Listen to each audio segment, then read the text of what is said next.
It could have been a crash landing joining Channel 5 from the safety of the BBC breakfast sofa and 13 years of hosting other shows for the corporation. But, aside from an actual bike accident in February on his way to work, things have gone rather smoothly for Dan Walker. Even the crash gave him some new perspective on life with his family in Sheffield. A year on from his debut fronting the 5 News at 5, ratings are up 30% and Dan says, "It has been an eventful year.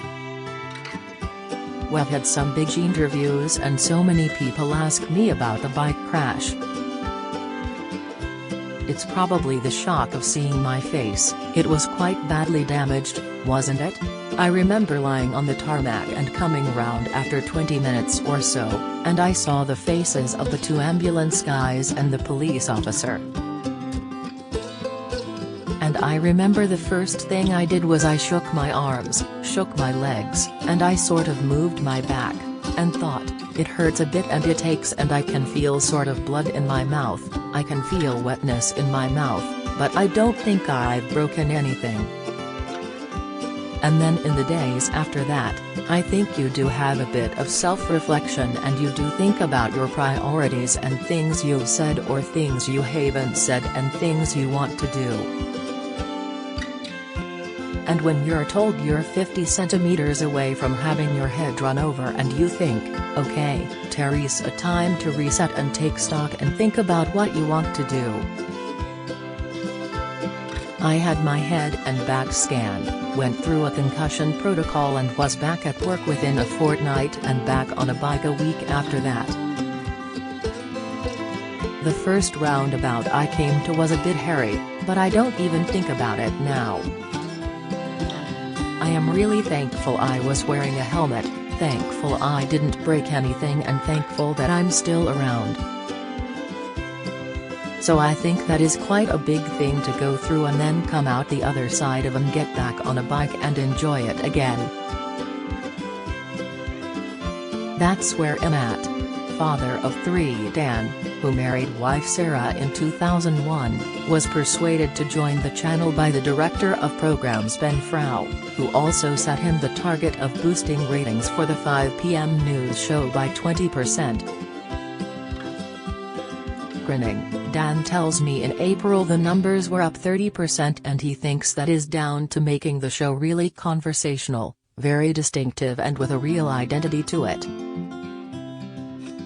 This is all great, but surely after being at the BBC so long he must miss working there, a place where he fronted huge shows like Football Focus and even appeared on Strictly Come Dancing. I miss the people, but I don't miss the BBC, says Dan. I did all the things that I'd ever dreamed of doing. I had my own football program. I had my own radio show. I was a host on Breakfast. I did quiz shows. I did Strictly. I did Match of the Day. I did all the things that I would ever dream of as a kid. And then Channel 5 came along and said, hey, we quite like you. We think you're really good. Would you like to come here and have a new challenge, and you can make the news and do loads of fun telly? I was like, okay, let's do that. I felt settled within 24 hours, really. Genuinely. I still love the BBC. I watch it and am still a passionate defender of what it does. And I think a media landscape without the BBC would be much bleaker. Do things need to change about the BBC? Yes. Do they need to be a bit more up to date in the way they do things? Probably. But it's stitched into the fabric of this country. And if you were creating it from scratch, you probably wouldn't create it as it is now, but there are so many brilliant programs that it does. I've always been a viewer, and it's nice to just be a viewer who has no attachment to it now, other than the people that I know that work there. One person Dan used to work closely with was Gary Lineker.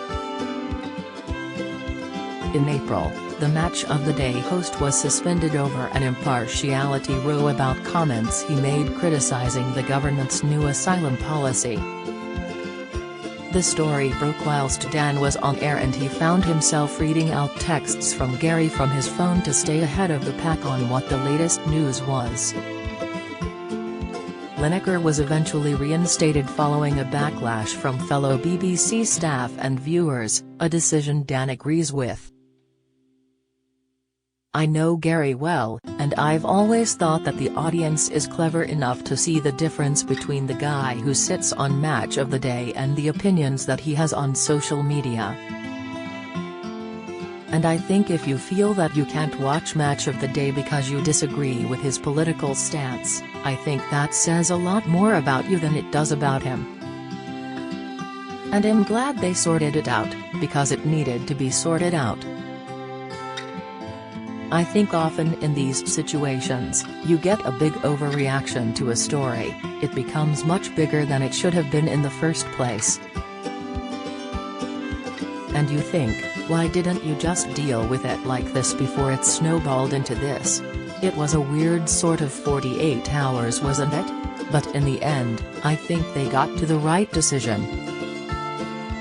I think Gary never had a news contract and he always said that.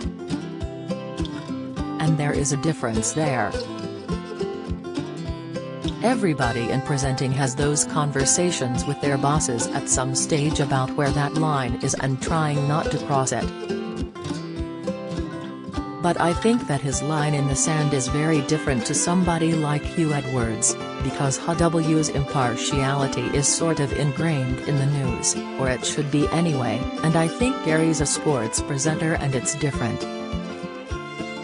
Aside from the news, Dan has also had success front an hour-long special interview with the husband of Nicola Bulley. After this, the channel followed up with a series called Vanished, which Dan fronted, trying to find missing people. The series was a success and will be back later this year.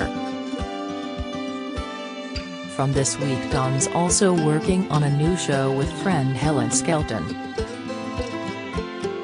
Dan and Helen's Pennine adventure will see the pair explore Britain's oldest and most iconic hiking trail, the Pennine Way. But for the most part the coming year will see him continue to work on news, and Dan hopes people will continue to watch his show and other mainstream shows to get their information. He doesn't name names, but in a clear dig at some streaming news channels that have popped up in recent years, Dan ends the interview and says, "I see the way some news is done at the minute and it's a bit more in an American style. And I think we just need to be really upfront about it." For me, impartiality and trust and integrity are always at the center of what we do, and I think that's really important. I've got elderly parents, sometimes I would speak to my mum and she's like, "Oh, have you seen this? Okay, but where's that come from, and what's the reason that it's been written in that way or presented in that way?" I think we've just got to be very careful about the place that we news from. Not in a sort of authoritarian way anything, but just be aware of where your news comes from and don't listen to the noise sometimes that tells you that you can't trust the mainstream media. 5 News at 5 airs on weekdays on Channel 5.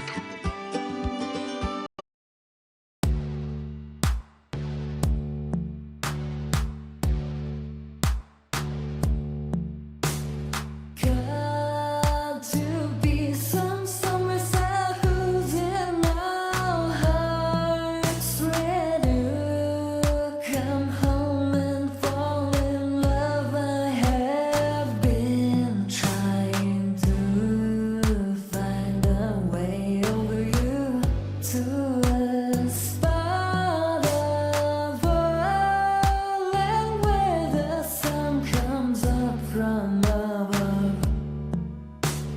all day.